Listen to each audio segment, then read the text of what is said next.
Coucou la famille, c'est Kinglish Monanzambe en direct de Kinshasa. Rendez-vous sur YouTube et abonnez-vous massivement à la chaîne Info Plus RDC.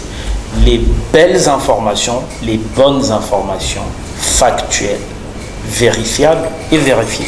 Info Plus RDC, rendez-vous tous sur YouTube. Easy. Auditeurs, chers téléspectateurs de la radio-télévision nationale congolaise et de Top Congo FM, bonjour à tous. 30 juin, 61e anniversaire de l'indépendance, avec les populations de Goma, ville meurtrie, en état de siège, nous recevons Françoise Bouela de la RTNC et moi-même, le président de la République, Monsieur Félix Antoine Tshisekedi Tshilombo. Monsieur le Président, bonjour. Bonjour, Christian de Sakwen. Bonjour, Madame Bouela. Merci, bonjour, Monsieur le Président. Merci, Monsieur le Président, et merci de répondre aux questions de la population congolaise sur différents sujets. Covid-19, gratuité de l'enseignement, le peuple d'abord qui attend les premières réalisations, union sacrée et politique, nous en parlerons. Nous parlerons aussi, vous êtes le Président de l'Union africaine, relations internationales en général et accords avec les pays voisins. Les sujets sont nombreux. Pour démarrer cette émission, je cède le micro à Françoise Bouela de la radio-télévision nationale congolaise pour cette émission qui est réalisée avec les moyens techniques de la télévision nationale qui a brillé avec vous, qui a suivi tous vos pas ici depuis 3 semaines. Depuis 3 semaines, vous avez installé la présidence de la République au Nord Kivu. Françoise Bouela, bonjour. Bonjour Christian de Sakweno. Monsieur le Président, bonjour. 3 semaines dans la région de l'Est du pays pour parler du volcan de Nyiragongo qui a frappé Goma, le territoire de Nyiragongo. Vous êtes allé en compagnie de votre homologue rwandais aller visiter les sinistrés, notamment à Kibati. Monsieur le Président, qu'est-ce que vous avez observé? Parce qu'il y a des plaintes notamment sur l'assistance des sinistrés. Bien. Avant toute chose, j'aimerais vous saluer d'abord et vous remercier de me donner cette occasion de parler des problèmes du pays. C'est toujours très important, surtout à une période comme celle-ci. Nous venons de commémorer hier les 61 ans de notre indépendance, donc il faut à un certain moment pouvoir faire le point.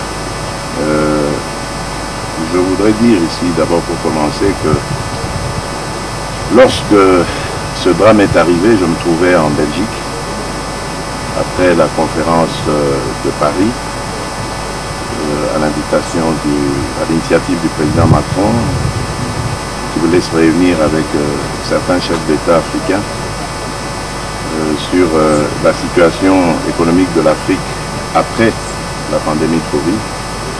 Et donc, après cette conférence, j'ai dû me rendre à Bruxelles pour quelques contacts. Et de là, j'ai malheureusement appris la nouvelle. J'ai interrompu mon séjour, annulé tous mes rendez-vous et mis le cap sur Kinshasa. J'ai eu entre-temps de là-bas à parler avec le Premier ministre et je lui ai demandé d'envoyer une délégation ministérielle d'urgence qui est arrivée et qui a fait les premiers constats, qui a essayé même de parer aux premiers besoins, aux premières nécessités. Et aujourd'hui, je suis à Goma comme je l'avais promis. Je termine mon séjour et je peux vous dire que cette situation a été vraiment un drame. Et la première leçon que l'on peut tirer de cela, c'est de se dire plus jamais ça, plus jamais de cette manière. La prochaine fois que cela doit arriver, parce que c'est prévu, les sismologues le disent, les volcanologues, la prochaine fois que ça doit arriver, nous devons être préparés à parer au plus pressé. C'est pour ça que j'ai proposé que l'on réfléchisse sur la mise sur pied d'un service de prévention des catastrophes et de prévention et gestion des catastrophes et de prise en charge évidemment de la population dans ce genre de situation. Et donc, lorsqu'on veut nous faire le procès en disant oui, il y a encore des difficultés, mais c'est normal, il y a des difficultés parce que c'est une situation qui n'était pas prévue. Nous n'avions pas prévu. Et même les scientifiques de tous bords, parce que bon, on a fait à un moment donné le procès de l'OVG, mais personne n'a vu venir cette éruption.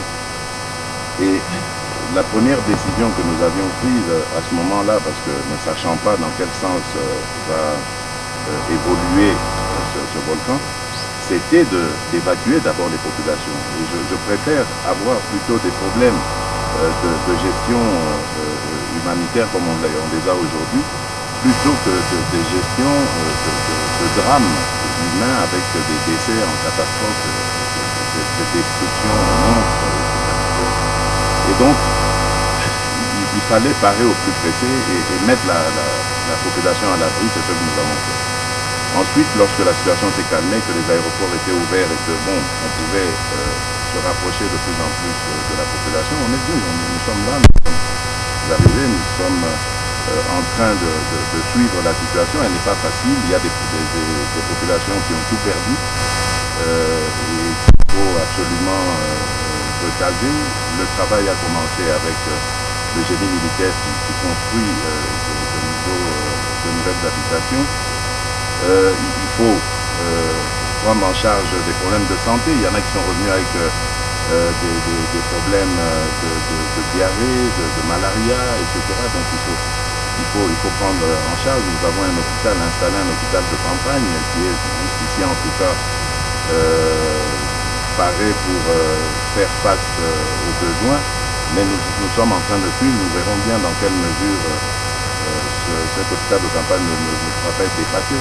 Donc nous sommes en train de prendre les choses en main comme je l'avais dit. La situation est sous contrôle, mais évidemment on ne peut pas dire que nous avons 100% de satisfaction parce que de toutes les façons il y a des gens qui sont en détresse, qui ont tout perdu et ça vous ne pouvez pas les combler à 100%, même s'ils ont un petit coin pour dormir, s'ils ont de quoi manger, ils ont quand même perdu leur milieu habituel, ils ont perdu des biens de valeur, donc ça c'est irremplaçable. Donc on ne peut que montrer une certaine solidarité avec eux tout en essayant de régler leurs problèmes, mais nous ne comblerons pas leur douleur.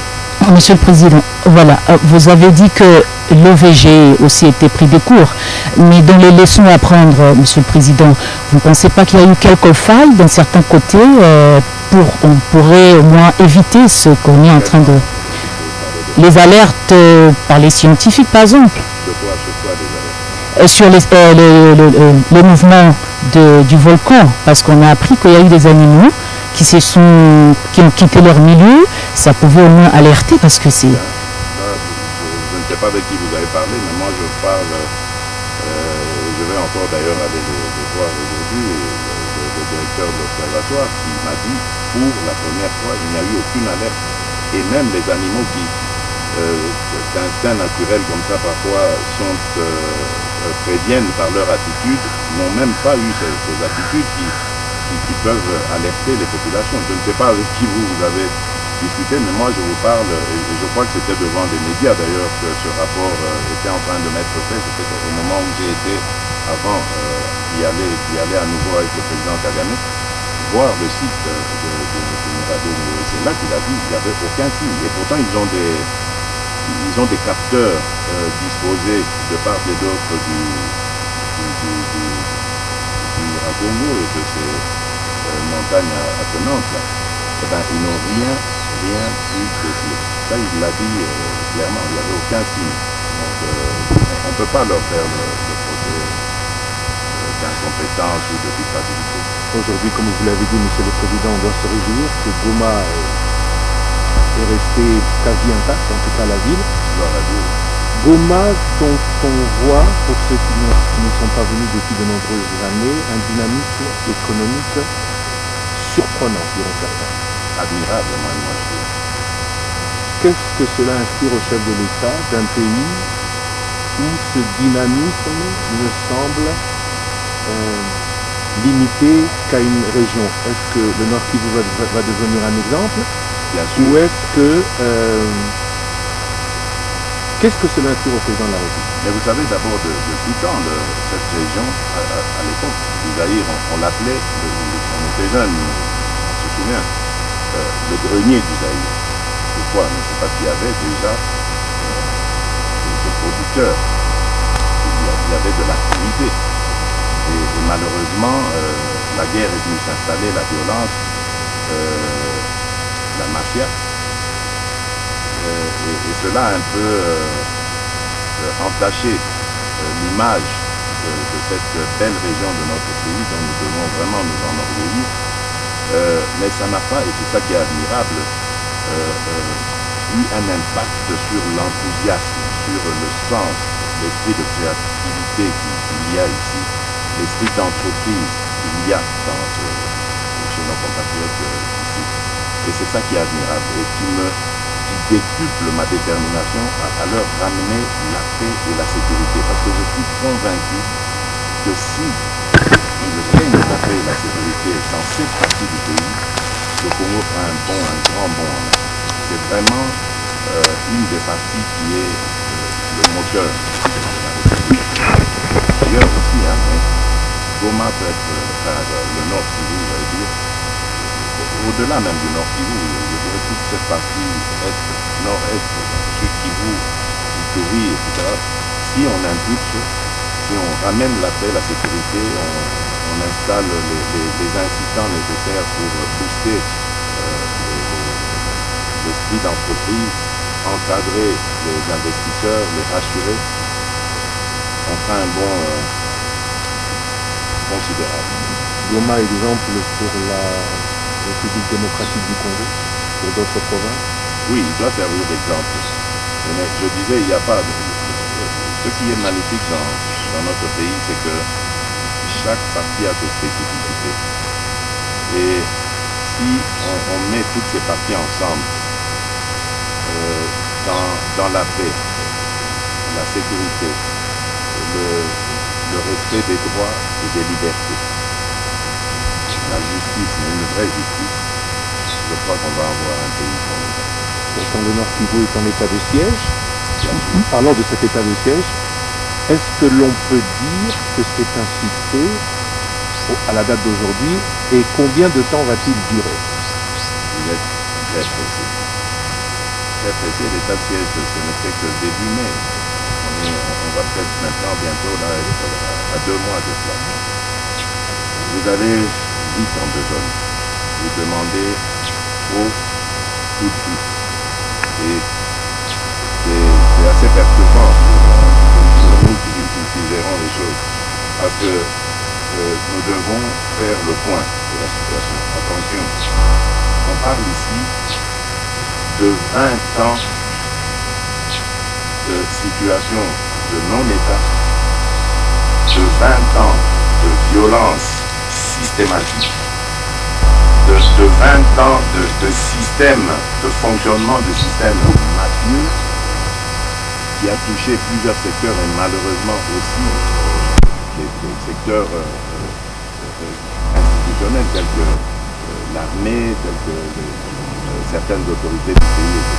Donc, tout ça, c'est pas à détricoter en 1 ou 2 mois d'état de siège. Vous allez vite en besogne.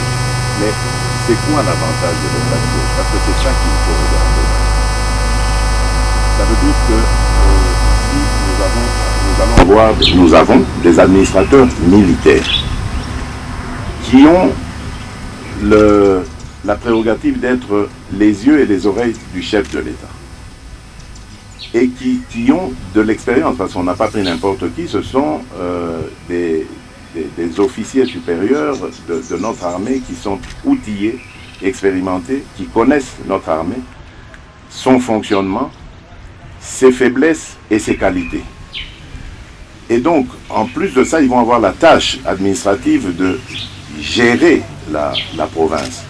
Et comme la mission première, elle est sécuritaire, de ce côté-là, nous pouvons être sûrs que nous venons de renforcer nos capacités de gestion de nos forces de défense. Avec eux, j'ai reçu une tonne d'informations nécessaires pour renforcer les capacités de notre armée, de nos forces de défense, de sécurité, de renseignement. Et le temps que tout ça se mette en place, parce qu'il y a des effectifs à apporter, il y a de la technologie à mettre en place, il y a de la capacité à apporter à nos forces. Tout cela ne va pas se décider en un claquement de doigts. Il faut du temps pour que ça se mette en place. Mais au moins, puisque ces gouverneurs militaires sont là, les opérations ont déjà commencé, d'ailleurs affichent leurs résultats. Nous allons apporter à cela en plus la mise sur pied très prochaine, en tout cas, du processus de la coordination du processus DDRCS, donc désarmement, démobilisation, réinsertion communautaire, j'insiste, parce que la particularité cette fois, c'est de travailler avec les communautés pour encourager nos compatriotes qui sont pour moi dans la perdition en allant dans ces groupes armés à sortir. Mais maintenant, ça ne va pas s'arrêter qu'à sortir, il faut les prendre en charge, bien les gérer, les encadrer, les désendoctriner pour les réinsérer davantage dans la société, peut-être avec une qualification qui ferait qu'ils ne seront plus tentés d'aller dans ces aventures et vont se consacrer à la construction de la société dans laquelle ils vont retourner, dans laquelle ils étaient, ils vont retourner. Et puis il y a la stabilité, donc DDRCS, c'est la stabilité qui, au bout, est visée.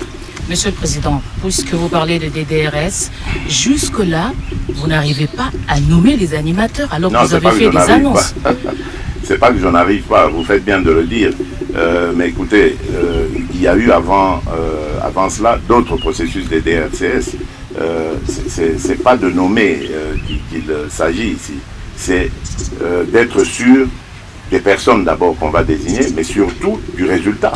Et c'est ce que nous faisons au préalable. Nous préparons les choses pour que lorsque les animateurs, comme vous les appelez, vont arriver, qu'ils soient à l'aise pour faire leur travail et surtout qu'ils nous amènent le résultat escompté, c'est-à-dire la sortie, les redditions que nous attendons et la prise en charge de ces miliciens pour les réinsérer dans la société, les rendre utiles à la République. Ça pourra prendre encore un tout petit peu de temps? Non, plus beaucoup, c'est une question de jours. Plus beaucoup de temps. Monsieur le Président, vous avez dénoncé la mafia dans l'armée. C'est quand même contradictoire. Vous dénoncez la mafia, mais vous confiez la gestion de l'Ituri et du Nord Kivu aux militaires. La question de la confiance se pose. Madame, il y a de la corruption en République démocratique du Congo. Dois-je vous considérer comme une corrompue? Vous êtes congolaise, je suppose, non? Dois-je vous considérer comme une corrompue? Pourtant, la corruption est endémique en République démocratique du Congo. J'ai toujours dit, madame, que s'il y a un lieu où on peut encore trouver des gens qu'on peut appeler des patriotes dans ce pays, c'est bien notre armée.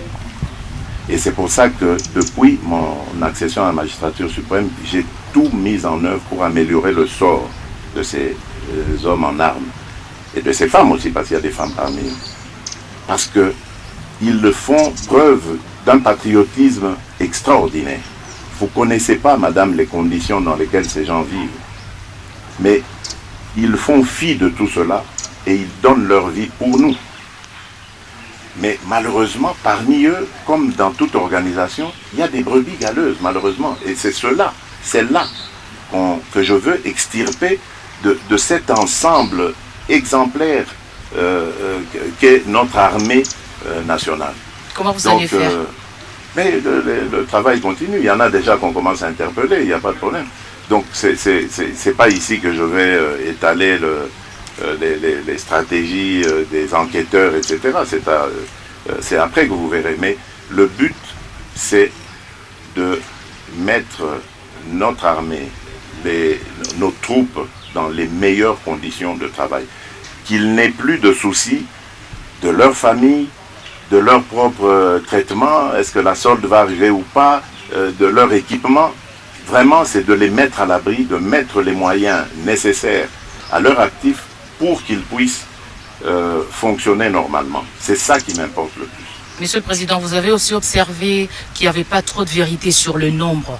Bien sûr, mais c'est tout ça. Quand je vous parle de mafia, mais c'est ça. Donc ça veut dire, on savait qu'on était en sous-effectif, mais on a fait passer, on a fait croire qu'il y avait assez d'effectifs et les moyens sont même sortis pour payer, alors qu'on savait que c'était des opérations retour. Enfin, il y a eu des choses comme ça, mais ce ne sont pas les hommes de troupe, pas ceux qui meurent au combat. Ce sont les autres, les responsables de cette mégestion, de cette mafia, ce sont eux qu'il faut poursuivre et condamner pour haute trahison, parce que c'est vraiment exposer nos militaires à une mort certaine en les traitant de cette façon. Vous avez dit, Monsieur le Président, que cette situation dure depuis 20 ans, qu'elle ne va pas s'arrêter rapidement. Alors oui, parlons... J'espère qu'elle s'arrêtera le plus tôt possible, mais il ne faut pas nous demander d'y mettre fin maintenant, alors que ça existe depuis 20 ans. J'ai l'impression qu'on a plus d'exigences vis-à-vis de nous que vis-à-vis de ceux qui nous ont précédés dans la gestion de ce problème. On a beaucoup plus d'espoir en vous, puisque l'initiative vient de vous. Si nous inspirons de l'espoir, c'est déjà ça. Il faut capitaliser. Parmi ceux qui profitent de ces 20 ans, ou qui ont profité pendant ces 20 ans, il y a les FARDC, mais pas que. Il y a les groupes armés, on en parle, congolais et étrangers, mais il y a aussi, on les a souvent cités, on parle de plus de 20 ans de guerre, des pays étrangers. Est-ce qu'aujourd'hui l'accord que vous avez conclu avec le président Paul Kagame et un autre avec le président Yoweri Kaguta Museveni d'Ouganda pour le deuxième, du Rwanda pour le premier, pays agresseur hier, est-ce que ces accords sont la matérialisation de ce que disait le président Sarkozy quand il s'adressait au Congrès, députés et sénateurs, il y a quelques années, en leur disant qu'il faut partager les richesses de la République démocratique du Congo pour avoir la paix?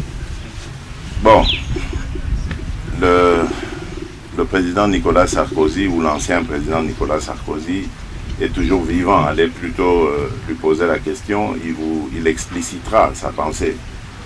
Mais je ne crois pas qu'un homme responsable, il ait pu penser en disant cela que le Congo devait donner des pans de son territoire où se trouvent des ressources minières au Rwanda et à l'Ouganda. De toutes les façons, si c'était ça son vœu, ça ne se ferait pas. Moi, je ne vois pas les choses de cette manière.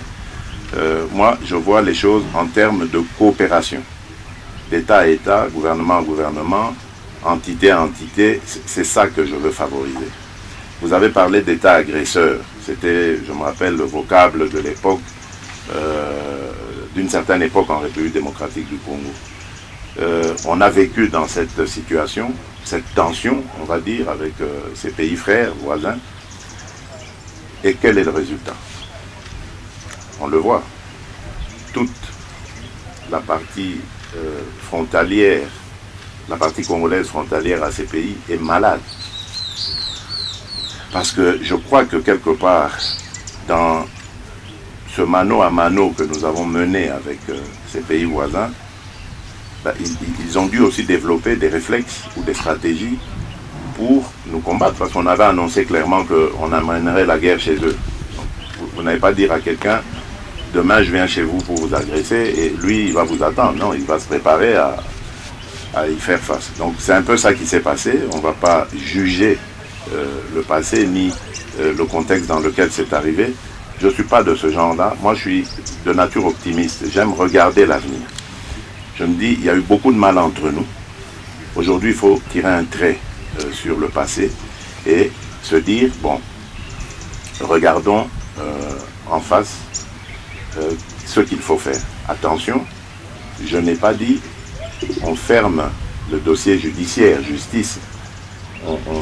On a plusieurs possibilités de cela, mais moi je crois qu'avant de faire un quelconque procès, ouvrir une quelconque enquête, quoique les enquêtes sont déjà faites, hein, on parle de ce rapport mapping, etc., il faut d'abord mettre nos populations en sécurité, il faut rétablir l'autorité de l'État ici, il faut rassurer les pays voisins et faire la paix avec eux et discuter justement de ces modalités de réparation. Parce qu'il n'y a pas de pardon sans réparation. Voilà. Mais je ne vois pas comment, en continuant à traiter Paul Kagame ou Yoweri Museveni d'agresseurs, de grands méchants loups, de diables et de tout ce que vous voulez, que je ne vois pas comment on peut réussir à obtenir justice et réparation.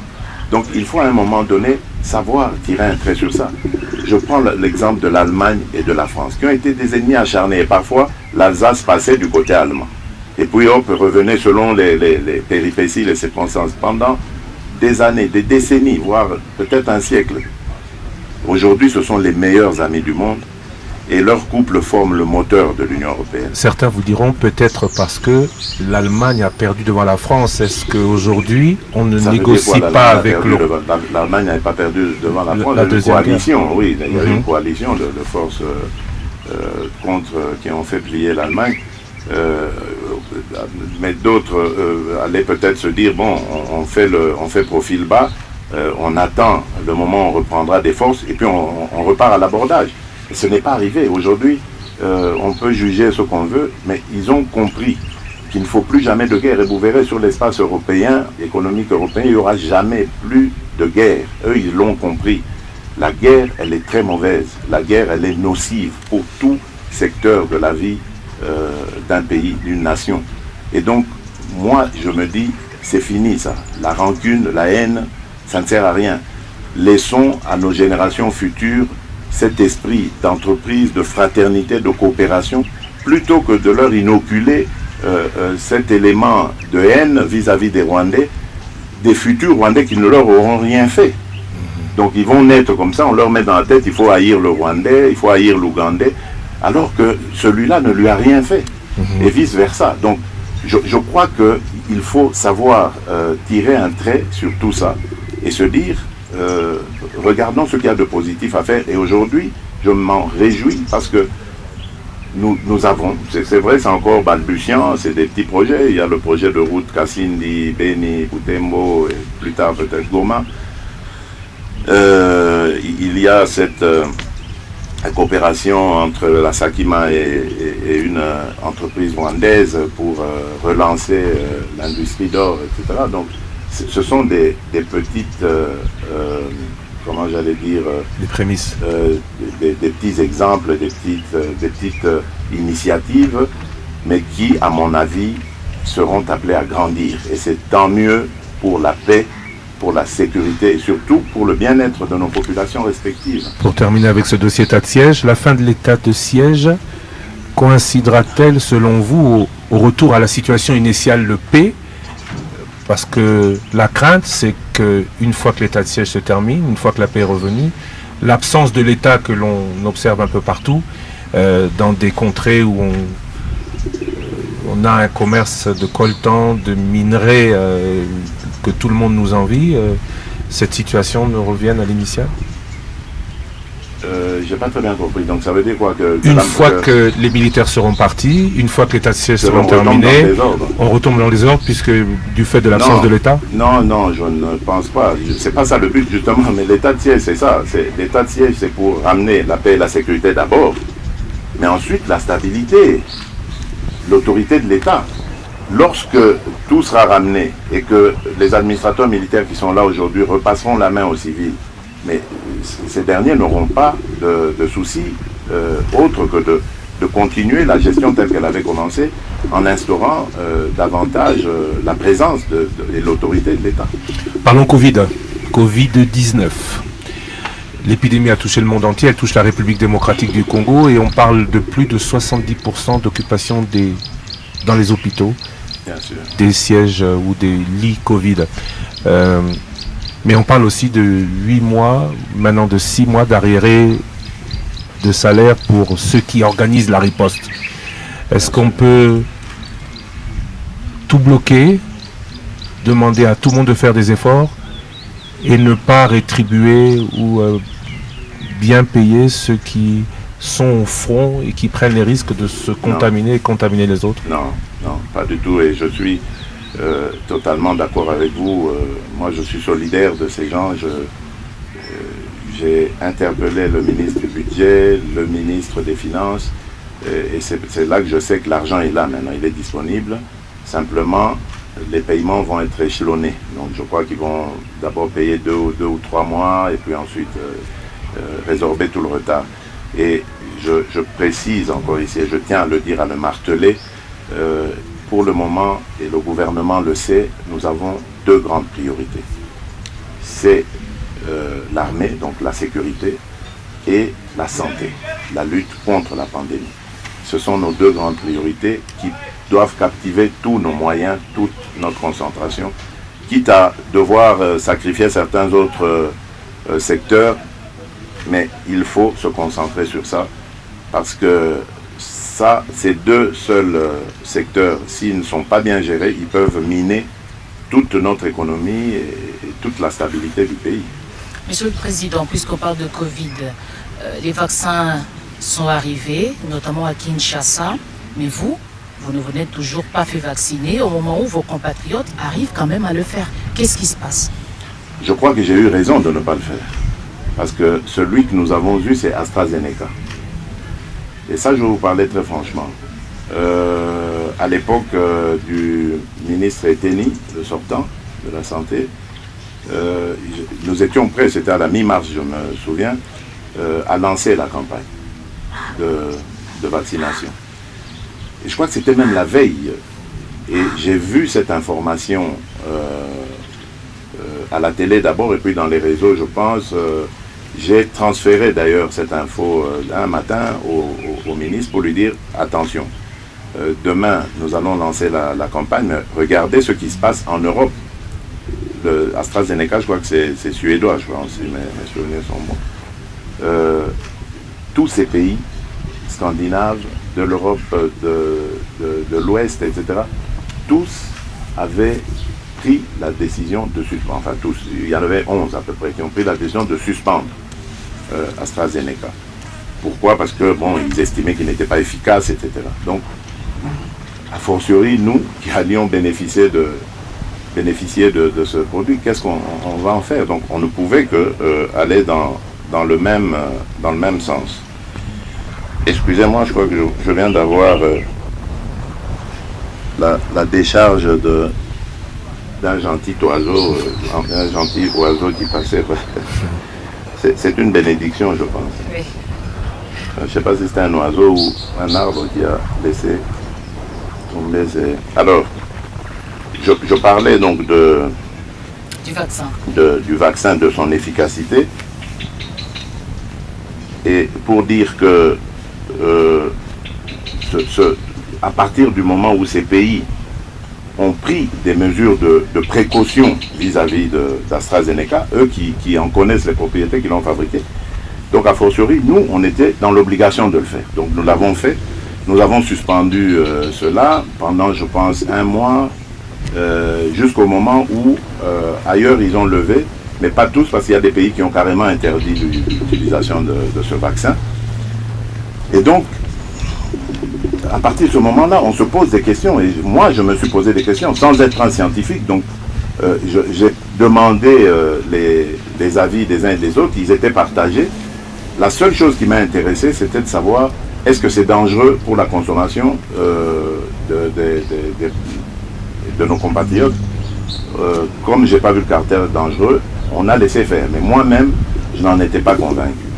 Aujourd'hui, il y a d'autres vaccins beaucoup plus efficaces, en tout cas ils l'ont démontré, et qui vont arriver à la mi-juillet, en tout cas au courant de ce mois. Et là, je l'ai dit, vous verrez, je me présenterai, je me ferai vacciner, il n'y a pas de problème. Et je n'ai pas eu tort, je le disais tout à l'heure à propos d'AstraZeneca, parce que même en parlant avec mon homologue rwandais, au Rwanda, il y a eu 4 décès de personnes qui étaient vaccinées 2 fois d'AstraZeneca et qui ont recontracté le virus et malheureusement en sont décédés. 4. Donc ça veut dire qu'il y a un problème avec ce vaccin. Ce sont des cas qu'on n'a pas vus ailleurs. Je ne veux pas faire la publicité des produits ici, mais je pense que c'était ça plus le problème qui m'a un peu retenu. Et voilà, donc c'était pas une arnaque pour dire aux gens, vous faites ce que je ne fais pas. Non, pas du tout. Les prochains vaccins qui arriveront, vous verrez, mon épouse et moi, nous ferons vacciner. Les enfants aussi, s'ils veulent, parce que le Covid-19, c'est la gratuité des soins garantie par le gouvernement. Le responsable de la riposte a avoué lui-même, le professeur Mouyembe pour le citer, qu'il a dû payer au moins $3000 pour se faire soigner.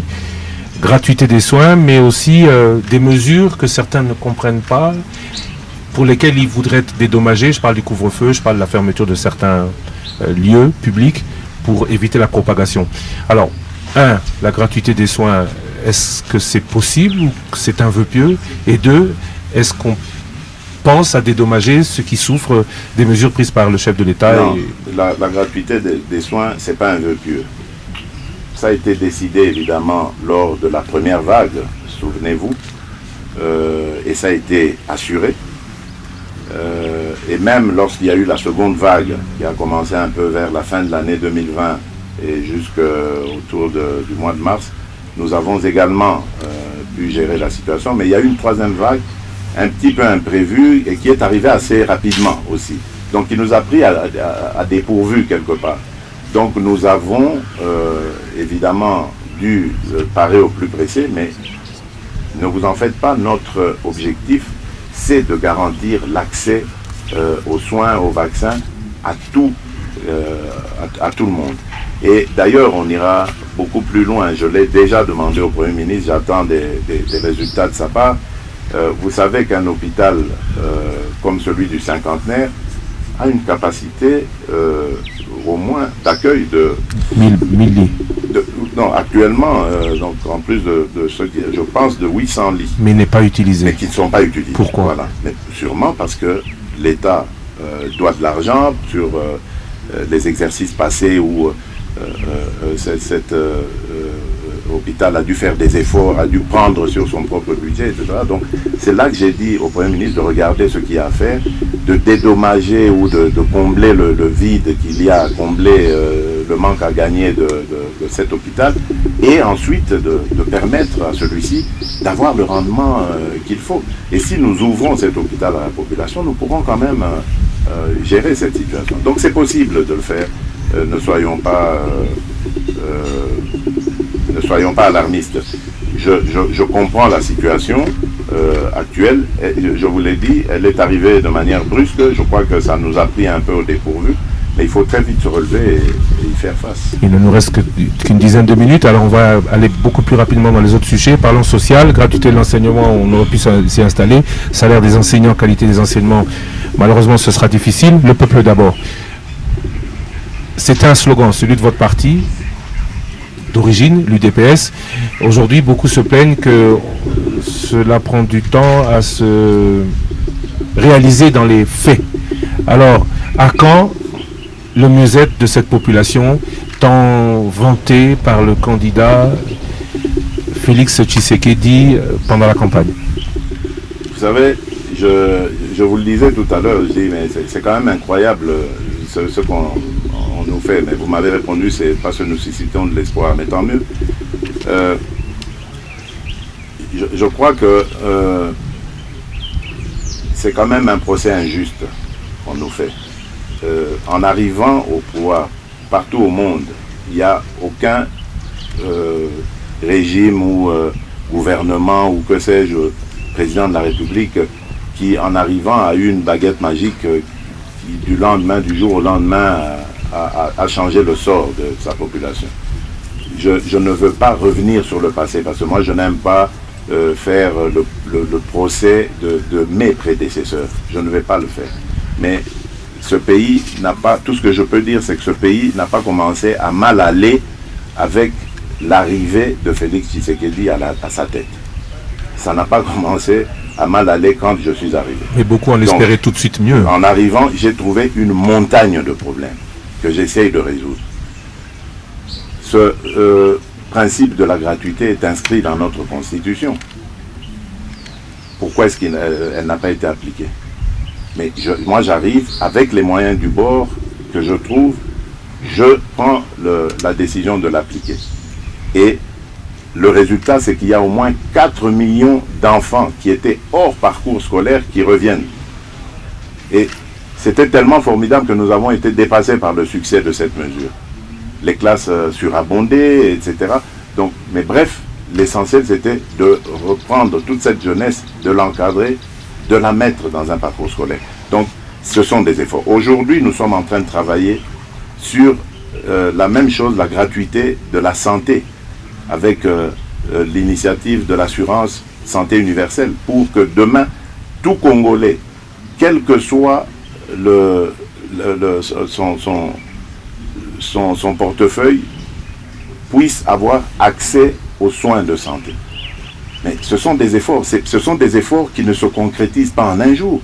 Il faut de l'argent, il faut des structures, il faut de la réflexion pour ça. Il faut de la gestion par la suite. Donc ça doit se mettre en place. Mais je comprends, vous avez dit, nous suscitons de l'espoir, tant mieux, Dieu merci. Mais attention que ces gens qui espèrent beaucoup en nous ne nous étouffent pas par leurs attentes. Nous connaissons leurs attentes, qui nous laissent le temps de déployer ces attentes.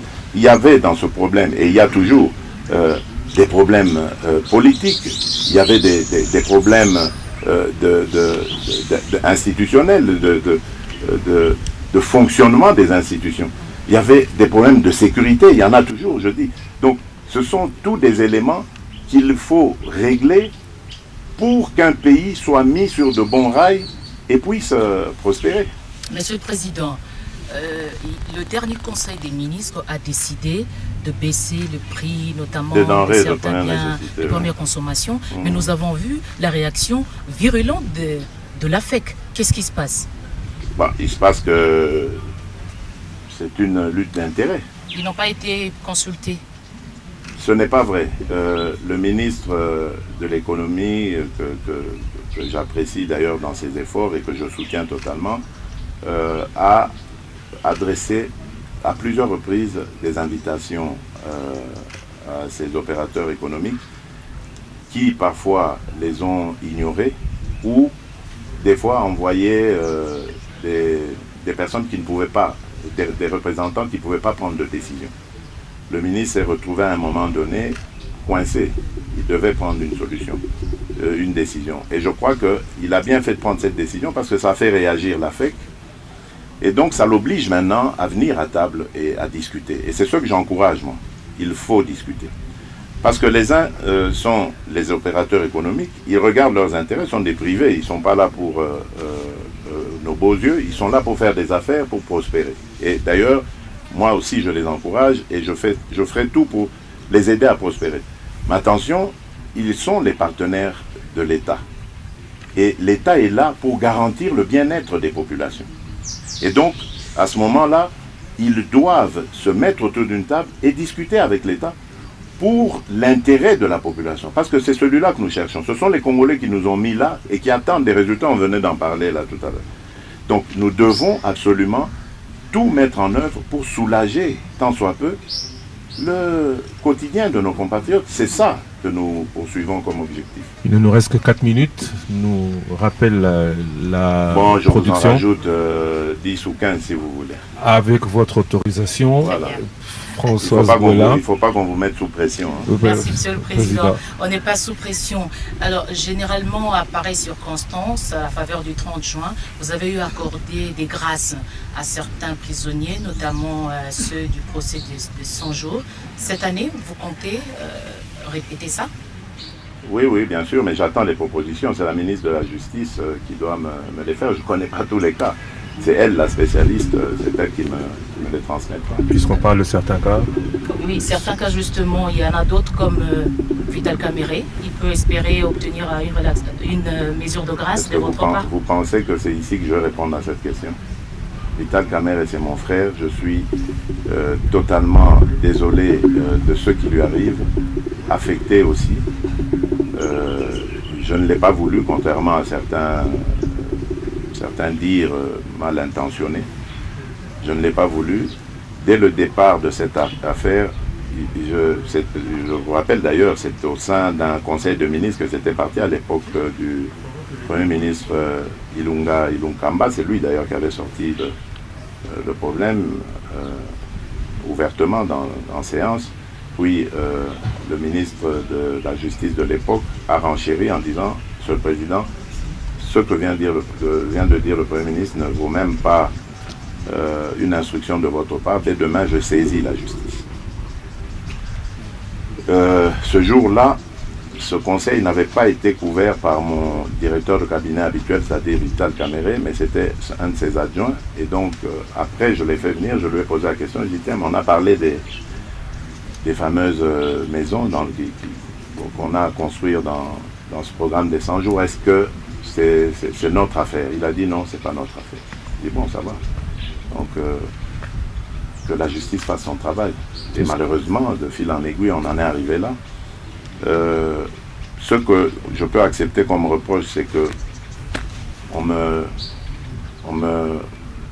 condamne de ne pas avoir donné des injonctions à la justice pour qu'elle fasse pas son travail et que lui ne se retrouve pas dans cette situation. Mais alors, dans ce cas, qu'on me dise qu'est-ce que j'aurais fait de mes principes alors, qui sont de laisser la justice libre de faire son travail. Mais bon, ce qui est arrivé, nous le déplorons tous. Je continue à croire que Vital Kamere est non seulement quelqu'un de sérieux, de correct, mais en plus quelqu'un dont la République a besoin. Grâce à son intelligence, grâce à son expérience. Et je suis convaincu qu'il jouera à nouveau un rôle dans ce pays. On parle de justice, parlons corruption, toujours présente de manière endémique, vol, vous venez de citer les détournements des soldes des militaires. Il y a l'IGF qui fait son travail, il y a aussi la PLC dont le rôle est de lutter contre la corruption. Est-ce que ces coordinations, ces bureaux, ces agences qui sont au sein de la présidence de la République pourront aller jusqu'au bout? Est-ce qu'il n'y a pas le risque qu'elles remplacent la justice? Est-ce que tout ce qu'elles diront sera suivi des faits? Bon, ça c'est l'avenir qui nous le dira. Je ne sais pas comment répondre à cette question, mais je préfère vous dire d'abord, Christian Lusakweno, qu'il y a quelque chose que je n'avais jamais soupçonné avant d'arriver au pouvoir. C'est l'ampleur de la corruption dans ce pays. Vous n'avez aucune idée. Mais je vous dis, aucune idée de ce qui s'est passé à ce niveau-là dans ce pays. C'est pire même que d'avoir volé et tué quelqu'un. C'est criminel. Mais c'est devenu un système. Quand vous découvrez ça, ça vous rend malade. Vous ne pouvez pas imaginer que des êtres humains peuvent être méchants à ce point. Aussi prédateurs. Parce que bon, je me souviens à l'époque du défunt maréchal Mobutu, on lui prêtait des propos qu'il aurait dit, mais mais je serais vraiment tenté de faire pareil, de dire pareil. C'est incroyable cette méchanceté. Aucun amour pour son pays. Donc, vous savez, vous pouvez avoir une responsabilité, vous vous dites, ben bon, après moi, il y aura des successeurs, et puis j'ai des enfants, et mes enfants, quand j'aurai disparu, eux vont rester dans ce pays, ils doivent vivre. Mais vous laissez quoi à vos enfants quand vous pillez ce pays de cette manière? Non, c'est incroyable. C'est pour ça que je vous dis, c'est l'avenir qui nous dira, parce que elle est terrible, cette corruption. Je vous donne juste un exemple, la justice. J'ai fait des réformes. J'ai mis de nouvelles personnes, enfin, que j'ai trouvées, mais bon, en se renseignant, voilà, j'avais des preuves de leur probité, etc.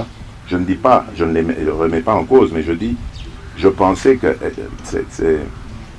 elles allaient m'aider à impulser une nouvelle dynamique au sein de la justice pour la rendre vraiment ce moteur de l'état de droit, ce pilier de l'état de droit que j'attends, et ce redresseur de tort que je veux voir pour qu'il mette fin complètement à cette corruption. Mais rien à faire, la corruption continue d'exister dans la justice. Et les failles continuent aussi. Ça fait que malheureusement, on n'a pas encore le résultat escompté. Et donc vous voyez, ce n'est qu'un exemple parmi tant d'autres pour vous montrer que, bon, il y a un problème. Peut-être qu'il y a des efforts à fournir de la part des autorités dans le sens où on doit peut-être mieux rémunérer ces gens pour les empêcher d'avoir cette boulimie à vouloir régler les problèmes de leur manière. Et là, je fais vraiment allusion au dossier qui concerne les titres fonciers, etc. Mais il y a des scandales. On va jusqu'à s'en prendre même à des ambassades, des propriétés qui appartiennent à des ambassades étrangères. L'ambassade du Burundi notamment. Par exemple, mais il y en a d'autres, Chine, Nigeria, il y a eu vous voyez des titres fonciers, parcellaires qui ont été fabriqués. Enfin, mais c'est incroyable. Mais comment vous expliquez si le mal est si profond, Monsieur le Président, comment vous expliquez qu'à la date d'aujourd'hui, on n'est pas encore entendu de nouvelles condamnations, de nouveaux procès, que ces gens-là circulent toujours. Voilà, très bien. Mais c'est tout ça. Moi aussi, je vous ai dit, moi, malheureusement, enfin, je ne m'immisce pas dans ce qu'il y a. Je constate. Je ne suis pas juge.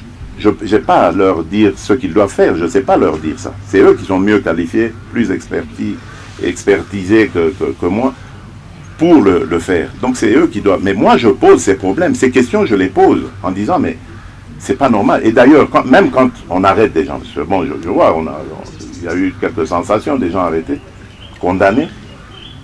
Mais où est le produit de la corruption ou du vol? Pourquoi est-ce qu'on ne reprend pas cela? Pourquoi est-ce qu'on ne le voit pas? On condamne quelqu'un parce que, admettons, il a volé 20 millions. Ok, mais où sont les 20 millions?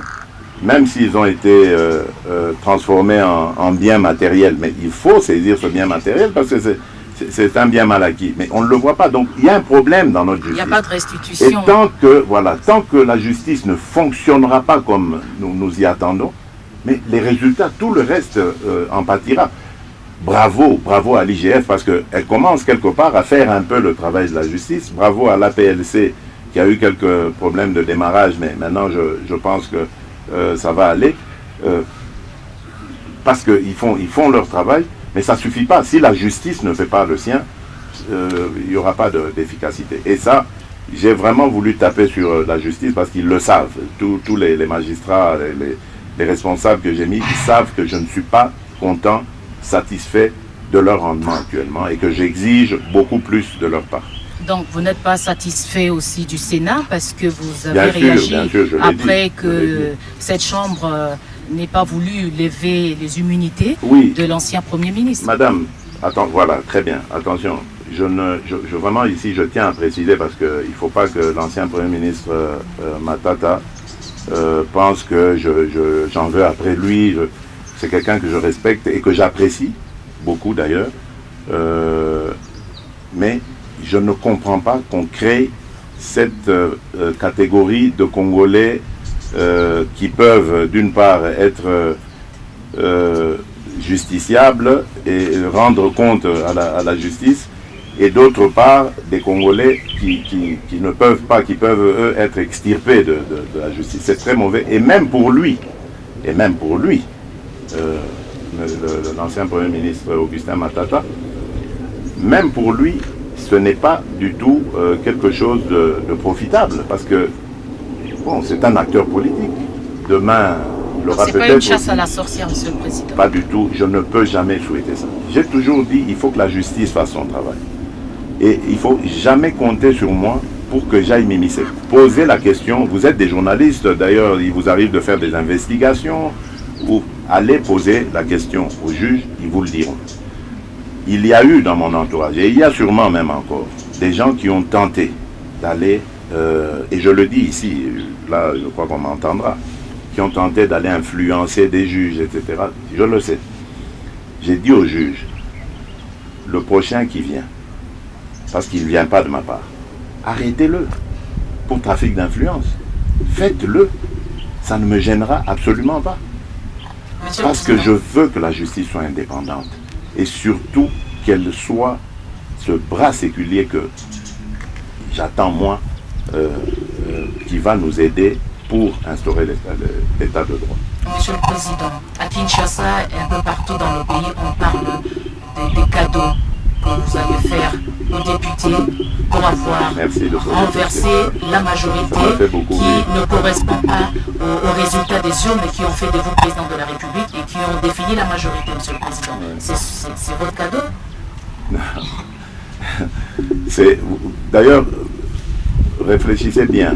Vous verrez que ce problème ou ce pseudo-scandale est intervenu au moment où on parlait du problème des cartes de crédit à la Banque centrale, utilisées sur le Trésor, n'est-ce pas?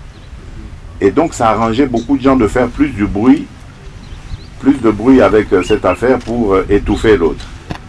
C'est simplement ça. Et c'est pour ça que je disais tout à l'heure, ça me faisait rire, etc. Mais comment voulez-vous corrompre 500 députés? Parce que notre Assemblée nationale fait 500 députés. C'est 500 véhicules qui ont été commandés. Donc ça veut dire que même l'opposition aussi, alors je vais la corrompre. Ça n'a pas de sens. Souvenez-vous, au moment où nous construisions cette union sacrée, j'avais reçu les députés de l'Assemblée nationale. Et dans notre discussion, je leur ai dit, écoutez, les amis, moi je ne suis pas votre autorité morale. Déjà, oubliez ça. Moi, je veux une discussion d'égal à égal avec vous. Vous êtes les représentants de notre peuple. Vous devez faire votre travail comme il se doit. Et moi, mon rôle sera de vous mettre dans les meilleures conditions. Quelles sont, selon vous, les meilleures conditions pour que vous fassiez votre travail? C'est-à-dire que vous soyez à l'écoute du peuple, que vous rameniez ces revendications du peuple, que vous rameniez les réalisations ou les non-réalisations du gouvernement dans vos circonscriptions respectives, pour que l'on sache travailler en symbiose pour l'intérêt de notre peuple. Ils ont cité une série de revendications, parmi lesquelles il y avait des véhicules. Il y a parmi ces députés, si vous ne le savez pas, je vous l'informe, notamment ceux venus pour la plupart ceux venus de l'intérieur du pays, qui n'ont même pas de moyens de transport à Kinshasa. Or, ils doivent faire leur travail de député. Il y en a qui vont au Parlement en moto, avec tous les risques que l'on connaît. Il y en a qui vont peut-être à pied parce qu'ils n'ayant pas le... Alors, ils posent le problème, ils disent, Monsieur le Président de la République, nous voulons, comme dans les législatures passées, avoir aussi des véhicules pour pouvoir, qui vont payer à leurs frais, hein, je le signale ici. C'est pas que le président a une cagnotte quelque part qu'il... Mais certains ne reconnaissent pas, Monsieur le Président, d'avoir signé de crédit. Non, il n'y a pas de crédit, justement parce que peut-être ça c'est une méthode qui se passe. N'oubliez pas que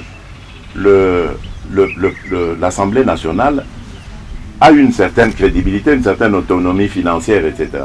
L'Assemblée nationale peut, et c'est déjà arrivé, rappelez-vous au Sénat, il y a eu à un moment donné une polémique avec l'ancien président du Sénat, M.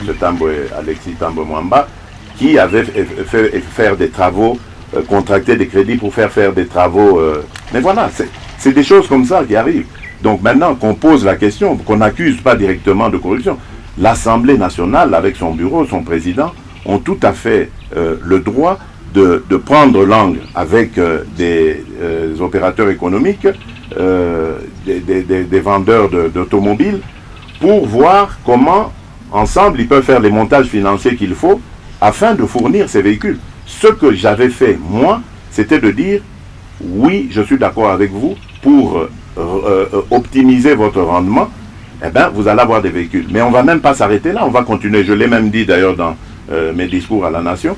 Nous allons renforcer le rôle de nos représentants nationaux en leur allouant, à chaque fois qu'ils vont en vacances parlementaires, un budget à chacun des députés pour que, quand ils rentrent dans sa circonscription, ils puissent avoir les moyens de se mouvoir, d'aller auprès des populations, de poser même certains actes, comme on le voit sous d'autres cieux, avec un budget. Mais pourquoi on ne parle pas de ça? Pourquoi là on ne dit pas que c'est de la corruption? Parce que je plaide aussi pour ça. Et s'il y a des moyens dans les caisses de l'État, je plaide pour qu'on leur donne certains moyens, qu'ils puissent faire leur travail. Parce que c'est ça que je veux. Je ne veux pas d'une chambre d'enregistrement. Moi, je veux d'une chambre de représentants. Des gens qui vont parler au nom de la population. D'ailleurs, une des preuves, rappelez-vous, il y a eu un débat. J'ai vu des gens qui se gaussaient de ce qui était arrivé. Mais pourtant, moi, j'étais heureux de voir que moi, j'avais parlé de prendre des mesures par rapport à l'état de siège en demandant aux chambres de partir en congé et donc la loi d'habilitation, donc j'étais en train de chercher le mot, donc je voulais qu'ils votent cette loi d'habilitation pour que je puisse moi-même commencer à décréter cet état de siège sans devoir me référer, sa prolongation j'allais dire, sans devoir me référer à l'avis des chambres. Mais vous avez vu que démocratiquement, ils ont discuté, ils ont dit non, Monsieur le Président, vous n'avez pas raison. Donc moi j'avais émis un avis, eux ils ont décidé et je me suis incliné. C'est ça la démocratie que je veux voir. Le président n'est pas un surhomme qui a toujours raison, qui quand il a parlé tout le monde doit se taire. C'est pas ça que je veux. Moi je veux d'un pays où tout le monde a sa place et tout le monde a son mot à dire. Merci beaucoup, Monsieur le Président, de nous avoir accueillis, dans votre résidence ici à Goma, d'avoir accepté de nous accorder de votre précieux temps pour répondre aux questions que les Congolais se posent. Ici se termine cette émission. Il y a beaucoup de sujets qu'on n'a pas pu aborder malheureusement, faute de temps, malgré les 15 minutes supplémentaires que vous nous avez accordées. Ah, je n'ai même pas regardé, on a pris les 15 minutes. Juste une question auquel que personne ne nous pardonnera de ne pas avoir posée. Vous aviez promis de dire, une fois arrivé au pouvoir, quel est le salaire du président. Alors je vous la pose, si vous êtes en mesure de nous répondre, oui. Vous voulez que je vous parle très sincèrement avec mon cœur? Oui, Monsieur le Président. Je ne connais pas mon salaire. Je vous le dis très sincèrement. Je suis incapable de vous dire combien je touche. Parce que ça ne m'intéresse pas. Je ne touche pas des masses, ça ne m'intéresse pas. Et le peu qui me reste quand je reviens de voyage et tout, je fais beaucoup de choses que je ne veux même pas évoquer ici. Parce que moi je crois que, comme on le dit dans la Bible, lorsque la main droite donne, la gauche doit ignorer. Mon salaire ne m'intéresse même pas. Mais je sais qu'il n'est pas exorbitant. Et d'ailleurs, ça me donne l'occasion, peut-être le passage ici, pour dire exactement, je suis pour que l'on baisse le train de vie de l'État. Et en ce moment, d'ailleurs, j'ai donné des instructions. Ça ne dépend pas de moi, ça dépend du budget. On est en train de travailler très sérieusement à cela. Et à ce moment-là, je reviendrai pour vous dire exactement, au centime près du franc congolais, ce qu'est mon salaire. On a parlé tout à l'heure d'espoir que vous suscitez, que vous avez suscité, que votre élection, que votre arrivée au pouvoir a suscité. Vous avez récemment évoqué cet espoir et déclaré que si vous n'êtes pas en mesure d'accomplir tout ce que vous avez promis en 5 ans, vous briguerez un nouveau mandat. Alors, ces élections 2023, on en parle beaucoup. Auront-elles lieu à terme ou pas? C'est une autre question. Mais est-ce que vous pensez être candidat à ce moment-là à un deuxième mandat? Bon, ici, je veux qu'on soit très clair. Parce que j'ai vu une certaine polémique qui voulait s'installer à une question qu'on m'avait posée d'un de vos confrères sur mon intention de me repositionner en 2023. Mais écoutez, je crois que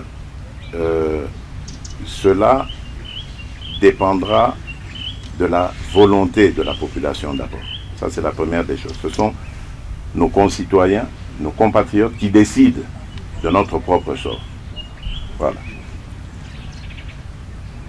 Actuellement, nous venons de composer une coalition, une union d'intention, de bonne volonté, que nous avons baptisée Union sacrée de la nation, pour répondre aux problèmes du pays.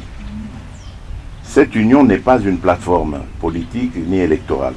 C'est une, comme j'ai dit, union de bonnes intentions et de bonne volonté pour avancer le pays, répondre aux attentes les plus pressantes de la population, comme la paix, la sécurité, comme on a parlé ici de l'amélioration du quotidien, du pouvoir d'achat de nos compatriotes, et bien d'autres choses qui peuvent tout de suite être prises en charge. Et cela en attendant que le mandat se termine et qu'on revienne de nouveau devant le peuple pour susciter ou solliciter, j'allais dire, d'autres ou son suffrage. Et donc, en attendant d'arriver là, nous devons nous consacrer à notre mission, nous concentrer sur notre travail. Et je ne veux pas que l'on dise, que l'on pense que parce que je veux continuer, j'ai une vision pour ce pays, je veux voir ce pays se transformer. Je crois que nous avons une chance, une occasion de transformer ce pays. Nous devons le faire. Mais je ne veux pas qu'on pense que parce que j'ai cette ambition, je vais commencer à me comporter comme si j'étais en campagne. Non, nous ne sommes pas en campagne. Ça doit être très clair. Là, nous sommes au travail d'abord. Lorsque le travail sera fini, nous nous tournerons vers le peuple pour dire, si vous êtes satisfait, alors redonnez-nous confiance. Votre confiance, parce que nous en aurons besoin, pour continuer le travail. Merci.